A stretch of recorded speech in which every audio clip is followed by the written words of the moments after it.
Hi hello అండి, welcome back to my channel. ఈరోజు మా ఇంట్లో సండే స్పెషల్ అయితే కైమా కర్రీతో పాటు చింతపండు చారు అయితే చేసుకున్నామండి.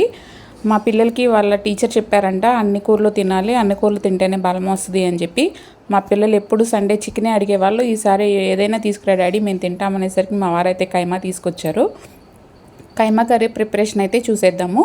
ముందుగా ఒక హాఫ్ కేజీ కైమా అయితే తీసుకున్నానండి. దానిలోకి అల్లం వెల్లిపాయ పేస్టు, ఉప్పు, కారం, పసుపు, ఉల్లిపాయ, పచ్చిమిర్చి, కావాలంటే 4 లవంగాలు, ఒక చిన్న దాల్చిన చెక్క ముక్క అయితే తీసుకున్నాను. ముందుగా ఆయిల్ పెట్టుకుని ఆయిల్ కొంచెం కాగిన తర్వాత ఒక 4 ఉల్లిపాయలు అయితే తీసుకున్నానండి. మీడియం సైజు సన్నగా తరిగి పక్కన పెట్టుకున్నాను. వాటిని అయితే వేయించేసుకుని గోల్డెన్ బ్రౌన్ కలర్ వచ్చిన తర్వాత 1.5 టేబుల్ స్పూన్ల అల్లం వెల్లిపాయ పేస్ట్ అయితే వేసుకున్నాను. ఈ కూరలో ఇంకా మసాలాలు ఏమీ యాడ్ చేయము మేమైతే. ఈ అల్లం వెల్లిపాయ పేస్ట్తోనే మంచిగా ఘాటుగా అయితే ఉంటుంది కూర.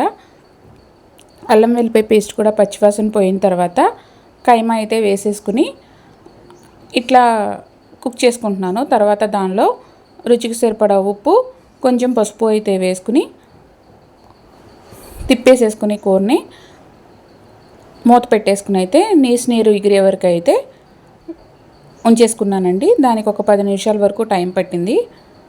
యాక్చువల్గా గ్యాస్ స్టవ్ మీద వండితే మేము కుక్కర్లో విజిల్స్ అవి పెట్టేవాళ్ళము. ఇట్లా కట్టెల పొయ్యి మీద అయితే అలా అవసరం లేదన్నారు మా అత్తగారు. ఇట్లా నీరు మొత్తం ఎగిరిపోయిన తర్వాత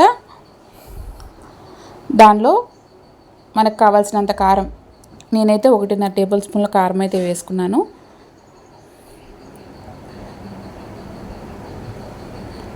వేసుకుని దాన్ని కూడా తిప్పేసుకుని ఒక 1/2 గ్లాసులు వాటర్ అయితే యాడ్ చేసేసుకున్నానండి. ఈ వాటర్తోనే కూర అంతా అయితే చక్కగా సాఫ్ట్గా అయితే కుక్ అయిపోయింది. ఇవాళ ఎర్లీగా వర్క్స్ అన్నీ అయిపోయినాయి అని చెప్పి కట్టెల పొయ్యి మీద అయితే వంట చేసి పెట్టాను మా పిల్లలకి. కీమా కర్రీ ఒకటే వండాలండి. చారు, రైస్ అయితే మామూలు గ్యాస్ స్టవ్ మీద వండేసాను. అదిగోండి దగ్గరికి వచ్చింది. నూనె అయితే పైకి తేలుతున్నట్టు కనిపిస్తుంది కదా. నీరంతా ఎగిరిపోయింది. చక్కగా కూర కూడా మంచిగా ఉడికిపోయింది. తర్వాత కొత్తిమీర వేసేసుకోవడమే. కొత్తిమీర వేసేసుకుని మొత్తం ఫ్రైగా కావాలంటే మొత్తం నీరంతా ఎగిరిపోయేలాగా ఉంచేసుకుని దింపేసుకోవడమేనండి. కీమా కర్రీలోకి చారు చేసుకుంటే చాలా బాగుంటుంది. ఈ చారులోకి అయితే ఒక టేబుల్ స్పూన్ ఆయిల్ అయితే తీసుకుని దానిలోకి ఆవాలు, జీలకర్ర, ఎండుమిర్చి, కొంచెం కరివేపాకు వేసుకుని తాలింపు అయితే పెట్టేసుకున్నాను. ఈ తాలింపు మాడిపోకుండా చూసుకోవాలి. మాడితే టేస్ట్ అంతా మారిపోతుంది. తర్వాత దానిలోకి 1 లీటర్ వాటర్ అయితే యాడ్ చేసేసుకున్నానండి తాలింపులోకి.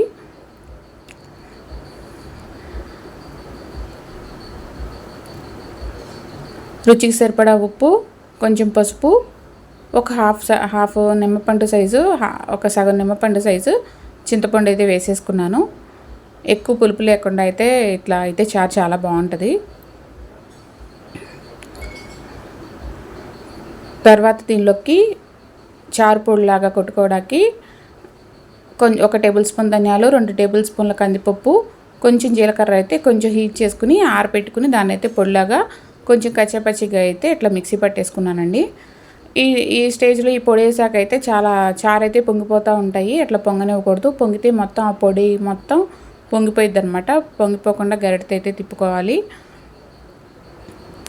మనం ఆ చారు పొడి వేసుకున్న తర్వాత ఒక 5 నుంచి 6 నిమిషాలు మరిగించుకుంటే చారు అయితే రెడీ అయిపోతాయండి.